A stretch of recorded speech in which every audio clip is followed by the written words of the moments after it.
Good morning, students. I am continuing the heading Nationalism and Imperialism as it has left incompleted in the part 6a part. Now, in the part 6b part, I am continuing the Nationalism and Imperialism that we have studied that how the Balkan area became so much explosive during the nationalist feeling nationalism in Europe, and how all the powerful countries Russia, Germany, England, Austro-Hungary all wanted to get the power over the Balkans and extending its own control over the area. This led to a series of wars in the region, and finally the First World War held.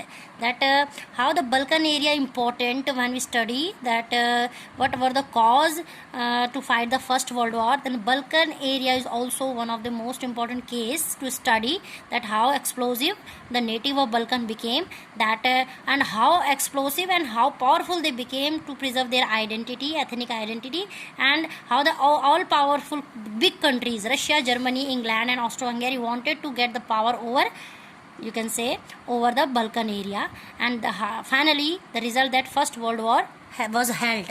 Now after some time, when nationalism aligned with the imperialism led Europe to disaster in 1914, that finally when the national feeling everywhere there in Europe there was a nationalist feeling, how the imperialism that military system, or you can say one hand rule, was destroyed in 1914. That now many countries which had been colonized by the European powers in the 19th century began to oppose imperial domination. Now the other country also of Europe started that to fight for their own existence, their freedom, and they also want to oppose all the imperial domination, one man power. They also wanted to stop the imperial domination on them, and then the anti-imperial movements that developed everywhere were nationalist in the sense that they all struggled to form independent nation states and were inspired by a sense of collective national unity. That all the anti-imperial movement was having an idea that they want to come up with a collective identity in the nation, and they also want to be represent themselves as an independent nation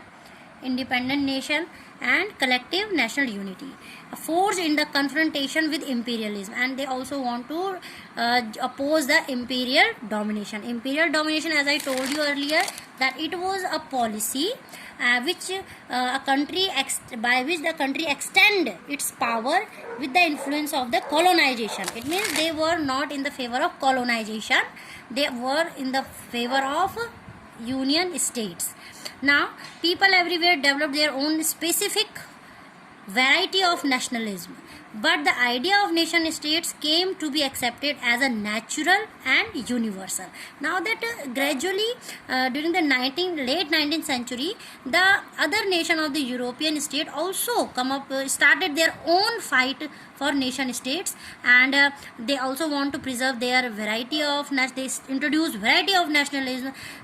Somehow some wanted to expand their territorial boundaries, some wanted to preserve their ethnic values, and but the main sole aim of their nationalist movement was that there should be a nation states and it should be accepted. This nation states philosophy or the idea should be accepted as a natural and universal way.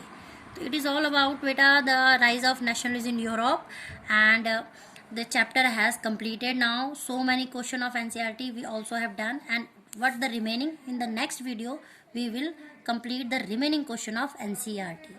Till then, take care, goodbye, thank you.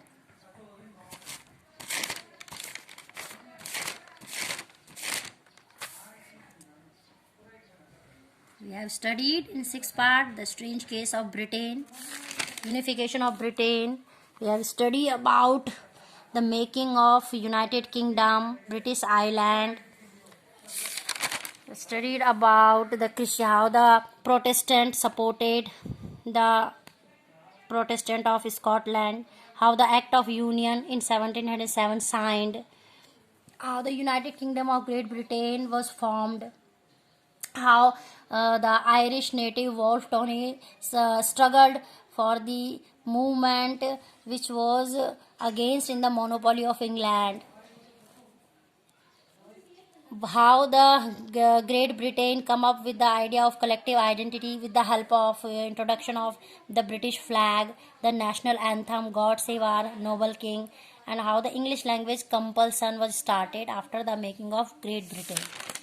Then visualizing the nation with the help of different allegory, it is also very important.